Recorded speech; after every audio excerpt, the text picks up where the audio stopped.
Hello, everyone. This is Railsplitters on the mic. I am your host, Rusty Peace, and we're talking with Evan Darm, Lincoln Memorial University, head men's and women's cross-country coach. Coach, welcome to the show.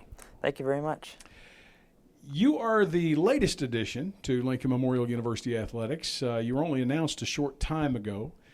Before we get into the rigors of the daily job, why don't you tell us a little bit about yourself?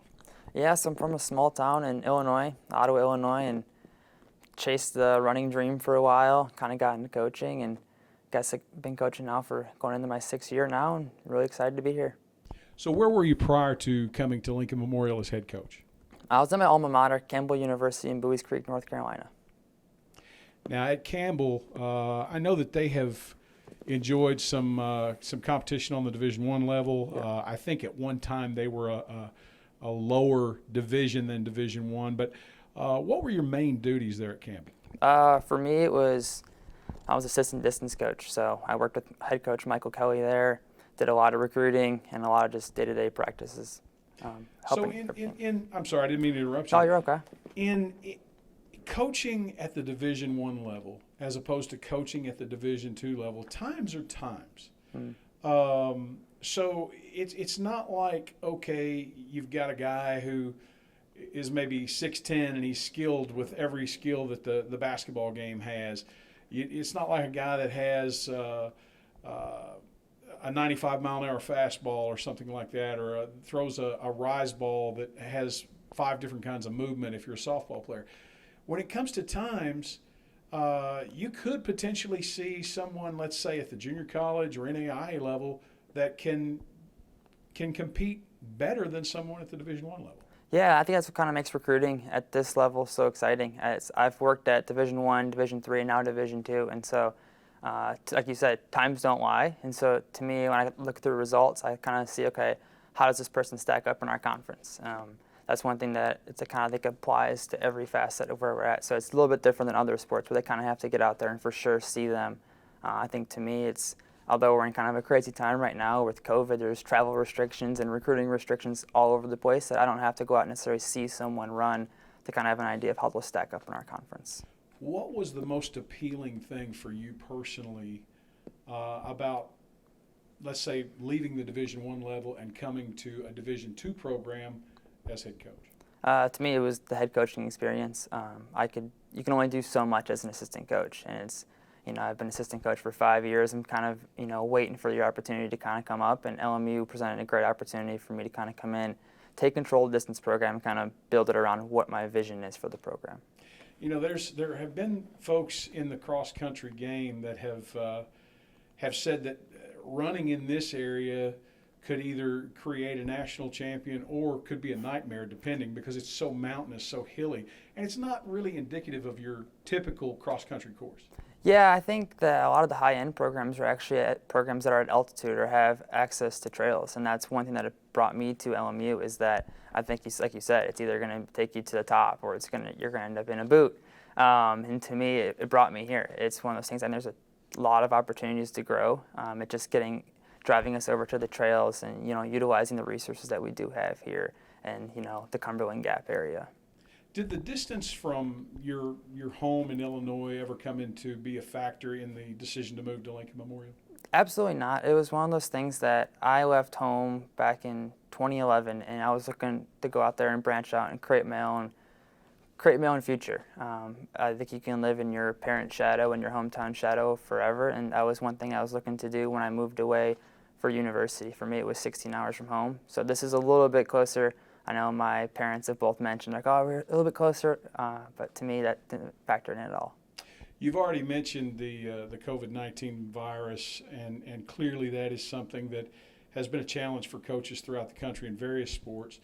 Other than that, what has been the biggest, let's call it, learning curve for you in moving here to Lincoln Memorial and taking on the job as head coach? Okay. Obviously, COVID was the biggest thing.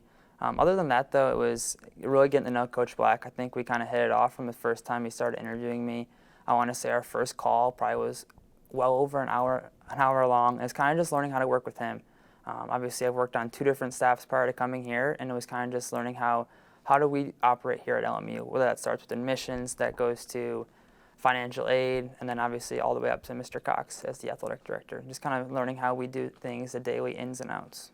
How is Coach Black to work with? He's a lot of fun to be around. I think he brings a lot of energy, which I think you have to be able to work with me. Someone that's very positive, but I definitely bring energy on a daily basis, and I think he can kind of rise up and match that. I think our futures are kind of aligning with how we want the program to grow kind of over these next 4 years. Again, talking about the particular sport of cross country, it's not. It is a team sport, but it's not one in which you've got 5 guys on the floor, you got 9 guys on the field, you got 11 guys on the field.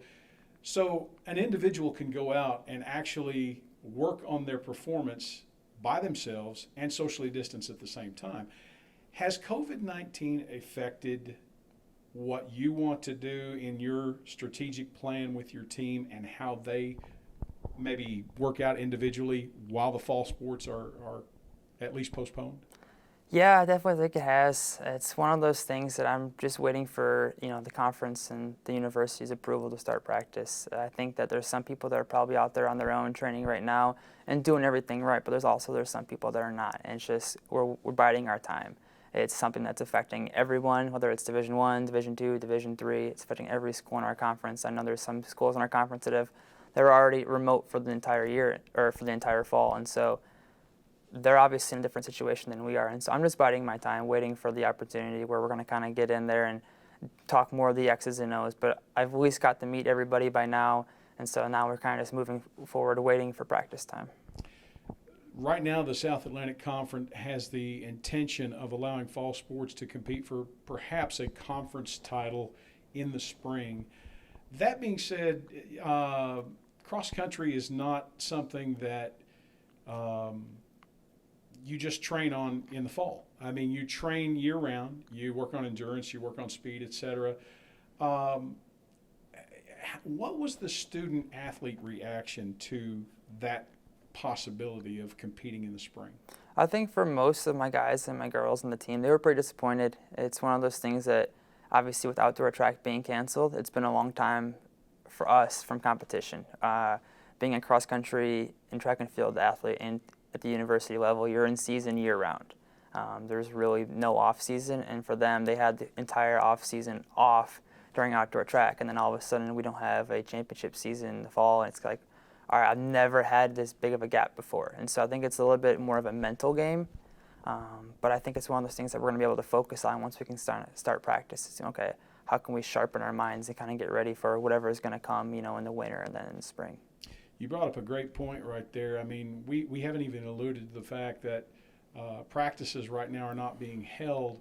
So with those limitations, you clearly have probably had limited opportunity to get to know your student athletes from a capability standpoint, other than looking at times, looking at what you may have on the shelves, if you will. As you see it, what's in the future in terms of what you hope to accomplish with this team between now and the time you are actually allowed to practice and or compete? That's a great question. I think to me, I got here in June, and for me, the first thing I started doing was I assessed where my team's at right now, and then I hit the ground recruiting. Obviously, I can't go out and recruit anywhere, but it's long hours on the phone and on the computer trying to okay, who can I bring in? What guy and girl kind of matches my philosophy? And I'm matching recruits to my philosophy before I can even match my team to my philosophy, just because of the nature of COVID-19. So that's kind of made it a little hard. And obviously said, I'm barely getting to meet everybody. I can see them face to face, maybe with a mask on, in a very limited setting right now. I haven't got to see anybody run. I went back and tried to find footage of the team racing at the indoor conference meet. I actually found a couple of the runners from JDL last year indoors, and so I'm just trying to learn the athletes a little bit, seeing how they run. It's one of those things that as I was going through the interview process, I actually did go back and watch some races. I think I'm maybe a little bit different than some of the other coaches. It's really important for me to see how they run, and I actually went through and watched them when I was in the interview process as well.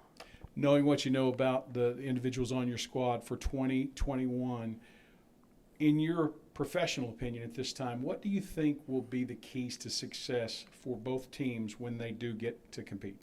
To me, I've preach to them is just we've limited conversation right now is to be patient because we don't know when we are going to be racing. So I'm like, don't get too excited about training right now because there's no race on the dock right now. The next thing is being really consistent. It's, hey, like, we don't know when we're going to be racing, but at the same time, we need to be training. And so it's kind of finding that right balance of like, hey guys, like when we do start practice, we got to be really consistent. It's got to be really mindful of what we're doing with the focus. That's the issue, is the focus is unknown. And so for us right away, it's going to be, hey, let's focus on an indoor track as if there's going to be a normal indoor track season, which obviously we don't know. But to me, it's consistency. That really is what it comes down to at this level. I'm teaching, we're kind of talking about volume and trying to increase that in the time that we have because we do have no racing season. But to me, that's an X's and O's thing. To me, just be consistent.